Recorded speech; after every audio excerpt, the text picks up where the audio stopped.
Hello guys, nice to talk to you again. Estamos aqui hoje para falarmos sobre compreensão textual. Muitas pessoas falam que não conseguem falar, mas conseguem compreender textos muito bem, certo? E isso é suficiente? Às vezes a gente acha que consegue compreender o texto, às vezes a gente troca as ideias do texto. Então aqui vamos dar algumas dicas para que possamos destrinchar a mensagem principal do texto, né? Que é muito trabalhado hoje em concursos de pré-vestibulares, tipo Enem, né? De concursos como proficiência para mestrado, algumas áreas.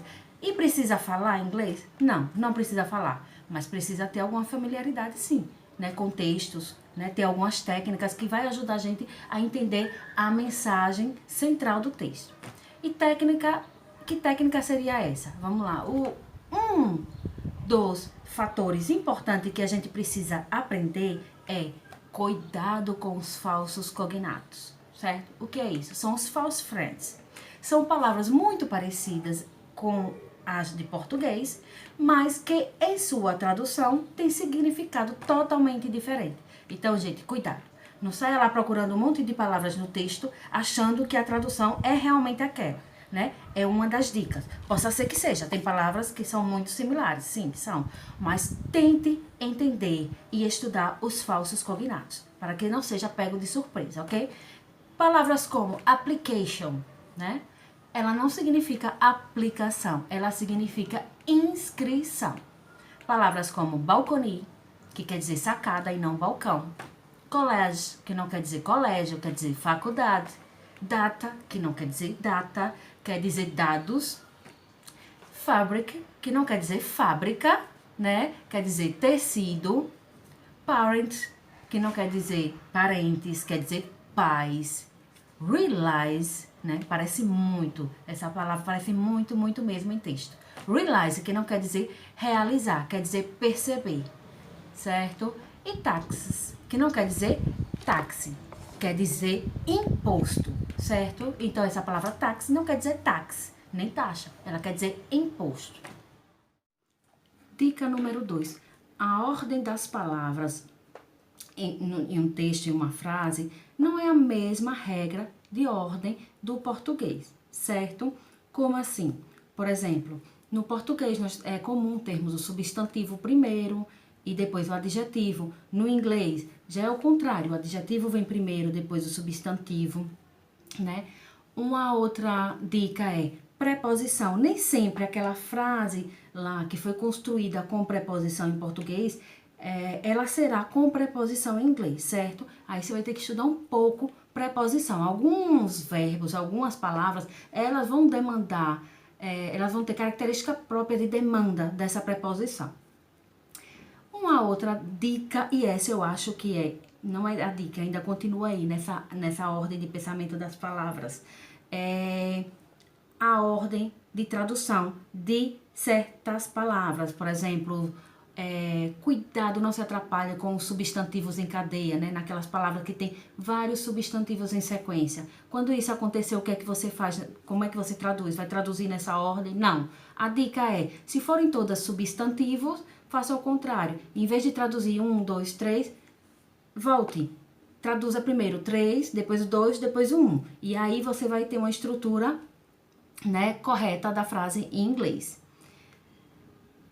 Também os adjetivos, né, que vem antes do substantivo, mas complica mais ainda quando o adjetivo vai descrever algo ou alguém, né, porque aí você vai ter muito mais palavras ali para traduzir, né, numa sequência lógica, ok? Lógica do inglês, né, nem sempre o que nos parece lógico do português vai ser para o inglês, né? Exemplo é a palavra we bought one Brazilian glass flower. Esse Brazilian glass flower. Como é que a gente traduz? A gente vai traduzir primeiro aí o glass flower e o Brazilian depois. Veja que a ordem já mudou. Então aí ficaria, nós compramos um vaso de flores do Brasil, certo? Outra coisa, a estrutura das palavras vai depender muito do tipo de frase, né? A frase afirmativa tem uma forma, né, de ordenar suas palavras. A frase interrogativa já tem outra forma. A frase negativa, ela também tem uma forma específica. Então, cuidado. Dica número 3. Vocês precisam saber a função de cada palavra na frase. Você precisa saber qual palavra é substantivo, qual palavra vai desempenhar o papel de verbo, qual palavra é adjetivo, sabe? O que é sujeito, pronome. Então, isso aí é gramática, gente. Tem que ler, tem que estudar para saber. Na frase, we love to eat chicken sandwich, né? Esse we é o sujeito, né? Representado pelo pronome we. Love, né? Love também é um verbo, né? Que nós amamos ou gostamos, que significa aí mais gostar. Gostar. E to eat também é um verbo, nós temos 2 verbos aí, né? E esse segundo verbo geralmente é no infinitivo, vem com a partícula to. Todo verbo no infinitivo vai vir com a partícula to. E o chicken, sanduíche. Chicken, gente, é frango, é galinha. Ela é um substantivo, só que nessa frase aí, a ideia central é sanduíche. Então, o chicken aí se comporta como adjetivo, né? Ele está caracterizando o tipo de sanduíche, sanduíche de frango, certo? Então, isso é muito importante para você entender a ordem das palavras. A quarta dica é palavras no texto que tenha ing, o sufixo ing no seu final. Cuidado, gente. Nem sempre essas palavras vão ser gerúndio, ok? Então, a gente aprendeu durante muito tempo que toda palavra com ing é gerúndio, né? O que é gerúndio? É uma palavra que indica uma ação contínua. Andando, né? Walking, né? Nadando, swimming, certo? A gente aprendeu isso, mas vai depender. Se essa palavra for um verbo e vier com ing e iniciar a frase, né? Essa palavra aí não é um verbo no gerúndio. Ela vai ser um substantivo. Um exemplo: dreaming is free. Sonhar é livre, é gratuito. Esse verbo aí, esse dreaming aí, é um verbo no gerúndio? Não, ele não é um verbo no gerúndio. Ele é um substantivo. Sonhar. Sonhar é gratuito. Ele tem a função aí de sujeito, né? O substantivo aí com função de sujeito, né? E o significado é sonhar é gratuito. Então, não é sonhando, certo? Um outro ponto é, quando um verbo vier após uma preposição, obrigatoriamente, ele tem que receber um ing. E nem por isso, essa palavra será um verbo no gerúndio, certo? Um exemplo: I'm interested to study English in England, né? Esse study aí vem depois da preposição in e ele obrigatoriamente tem que vir com ing. Mas porque ele é gerúndio? Não. É uma regra, né? Como qualquer regra que temos em português. É uma regra, mas ele terá um significado de quê? Aí, de estudar, né? Eu estou interessada em estudar e não estudando, né? Na Inglaterra. Um outro ponto é que muitas palavras, elas só são escritas com ing, e ele não é gerúndio, certo? Exemplo, swimming, que quando significa natação, né, ele só é escrito com ing, e é um substantivo. Ah, mas swim é nadar, é um verbo, não é um substantivo. Se vier com ing, ele é um substantivo, e significa não nadar, significa natação, né? Um outro substantivo formado por ing é shopping, né? Então, essa palavra shop é comprar. Shopping é o substantivo compras, certo? Uma outra palavra é o learning. O learning é aprendizado. Learning é aprender. Mas o learning, quando vier com ing, é aprendizado. Então, essas palavras já são formadas com ing, certo? Não é porque ela é derivada, ela é um novo substantivo. Espero que vocês tenham esclarecido isso aí e vão pesquisando e analisando frases que tenham muitas palavras com ing, para vocês descobrirem aí a diferença. Horas elas vão ser substantivo, horas elas vão ser gerúndio, certo? E horas elas vão ser um sujeito na frase. Vamos para a próxima dica. A quinta dica e a mais enriquecedora, né, para a gente detectar várias palavras no texto, são as terminações de algumas palavras, né? Os sufixos. Muitas vezes a gente conhece as palavras, né, do radical lá, e tenta traduzir da forma que a gente conhece essa palavra. Mas se ela tiver um sufixo totalmente diferente, a ideia pode ser totalmente transformada, né? O exemplo das palavras que tem com terminação full, less, hood, sheep, nas, it, shown, are, able e if, né? Ela vai dar um novo significado, um novo sentido àquela palavra. Um exemplo do sufixo full, né? Um substantivo formado com essa terminação full, ela vai dar o quê? Care quer dizer cuidar, né? Mas full vai formar careful. Então, vai ter um novo significado, cuidadoso, um adjetivo cuidadoso, né? Uma outra palavra também formada com um outro prefixo de less, esse sufixo, não é prefixo não, desculpa. O sufixo less, ele dá uma ideia de perda, certo? Então, o substantivo mais o less vai ter essa ideia de perda. Exemplo, hope, mais less, quer dizer, o que? Hopeless, quer dizer, sem esperança. Hope a gente sabe que é esperança, hopeless é sem esperança.